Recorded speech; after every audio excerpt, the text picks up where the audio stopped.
Congress party పెద్దలు doctor Kota Neelima గారు మరియు PCC Secunderabad president Deepak John గారి ఆధ్వర్యంలో ఈరోజు ఇక్కడ బంస్లాల్పేటలో ఇఫ్తార్ విందు అరేంజ్ చేయబడింది.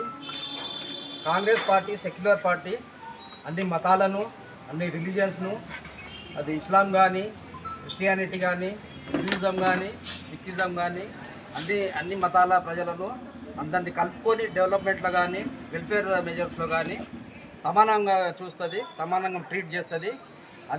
అదేవిధంగా కాంగ్రెస్ సర్కారు, కాంగ్రెస్ ప్రభుత్వము సీఎం రేవంత్ అన్న గారి ఆధ్వర్యంలో మంచి డెవలప్మెంట్స్ ప్రోగ్రామ్స్ కానీ వెల్ఫేర్ స్కీమ్స్ కానీ బాగా జరుగుతున్నాయి. కాంగ్రెస్ ప్రభుత్వం కూడా నిజాం కాలేజ్లో మొన్న ఆదివారం రోజున ఇఫ్తార్ విందు అరేంజ్ చేయబడింది.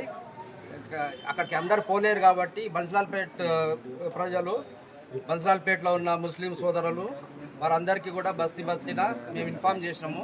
వాళ్ళు వచ్చి ఇక్కడ ఇఫ్తార్లో పాల్గొన్నారు.